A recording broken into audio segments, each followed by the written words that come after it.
Shalom Bapak Ibu yang terkasih, kita bersyukur kepada Tuhan oleh anugerahnya kita boleh melewati istirahat malam yang panjang dan pagi ini kita bangun dengan tubuh yang sehat. Sebelum kita membaca merenungkan firman Tuhan, mari kita berdoa. Bapa, kami bersyukur untuk anugerah-Mu yang telah menyertai kami saat kami beristirahat malam hari ini tadi. Dan pagi ini dengan tubuh yang sehat kami boleh bangun dan kembali menghirup udara pagi yang cerah. Bapa, sejenak kami akan membaca merenungkan firman-Mu. Kami mohon kiranya Roh Kudus membimbing kami agar kami boleh mengerti firman Tuhan ini. Demi nama Yesus kami bersyukur dan berdoa. Amin. Pagi hari ini saya mengajak kita membaca firman Tuhan dari Yesaya 26 ayat 3. Yang hatinya teguh kau jagai dengan damai sejahtera, sebab kepadamu ia percaya. Saudara yang terkasih, di tengah dunia yang penuh dengan kekhawatiran, perubahan, dan tekanan hidup yang terus datang silih berganti, kita rindu akan satu hal yang sejati, yakni damai sejahtera. Namun damai yang sejati bukanlah hasil dari keadaan yang tenang atau sebuah kesuksesan duniawi. Damai yang sejati berasal dari Allah sendiri. Itulah yang dinyatakan dengan begitu dalam oleh Nabi Yesaya di dalam ayat yang barusan kita baca tadi.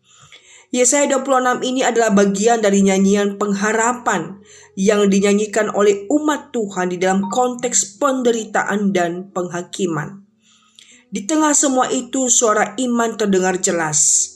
Ayat ketiga ini mengangkat sebuah janji bahwa Tuhan menjaga dengan damai sejahtera orang yang hatinya teguh sebab ia percaya kepada Tuhan. Ini bukan janji umum bagi semua orang, tetapi bagi mereka yang menaruh iman mereka sepenuhnya kepada Tuhan yang hidup. Kita memahami bahwa kepercayaan kepada Tuhan bukan berasal dari kehendak bebas manusia semata, tetapi kepercayaan kepada Tuhan adalah karya anugerah Allah. Iman bukan hasil kemampuan diri, melainkan pemberian dari Allah yang dikerjakan oleh Roh Kudus melalui firman-Nya di dalam hati kita. Maka ketika seseorang percaya dan hatinya teguh, itu adalah tanda bahwa Tuhan sedang bekerja di dalam dirinya. Hati yang teguh bukan berarti hati yang tidak pernah goyah atau tidak pernah takut, melainkan hati yang diarahkan dan tertambat pada Allah semata.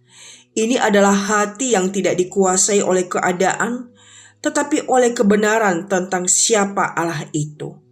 Dalam konteks ini, damai sejahtera bukan sekedar perasaan tentram, tetapi kondisi rohani yang dijaga oleh Tuhan sendiri.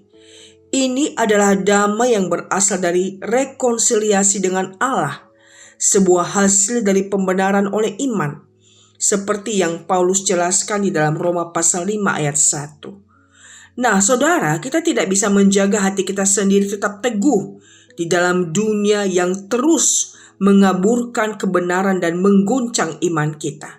Tetapi Tuhan menjaga orang-orang yang berharap kepadanya.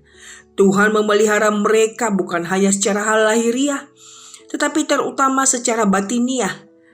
Tuhan menjaga mereka di dalam damai, karena dasar di segala damai adalah hubungan yang dipulihkan dengan Tuhan melalui Kristus. Inilah yang membuat ayat ini begitu menguatkan bahwa damai sejahtera yang sejati bukan hasil dari usaha kita, tapi hasil dari relasi kita dengan Allah yang adalah sumber segala damai. Dalam Kristus, damai itu dinyatakan secara penuh bahwa Dialah Raja Damai yang oleh darahnya mendamaikan kita dengan Bapa dan memberikan kepada kita damai yang tidak dapat diberikan oleh dunia. Oleh karena itu, marilah saudara kita belajar menaruh kepercayaan kita setiap hari kepada Tuhan. Biarlah hati kita diarahkan kepadanya dan teguh di dalam janji-janjinya yang tidak pernah gagal. Sebab ketika iman kita bertumbuh, damainya pun memelihara kita. Dan dalam pemeliharaan itu kita dapat berjalan di dalam dunia yang gelisah dengan keyakinan bahwa Tuhan sendiri menjaga hati dan pikiran kita di dalam Kristus Yesus. Tuhan memberkati. Amin. Mari kita berdoa. Bapa, terima kasih buat perenungan ini. Dan kiranya Engkau senantiasa yang terus menopang kami dan memberikan kepada kami hati yang teguh untuk terus berfokus kepada Tuhan di dalam menjalani hidup kami setiap hari. Dengan segala tantangan, pergumulan, kesulitan yang Engkau izinkan kami hadapi, Engkau yang terus menopang hidup kami, meneguhkan hati kami, dan memberikan kepada kami damai sejahtera-Mu ya Tuhan. Bapa, berkati kami sepanjang hari ini, dan sertai kami untuk melewatinya dengan setiap keadaan yang Engkau izinkan untuk kami alami bersama Engkau. Terima kasih Tuhan. Terpujilah Engkau Bapa. Demi nama Tuhan Yesus kami bersyukur dan berdoa. Amin. Tuhan memberkati saudara.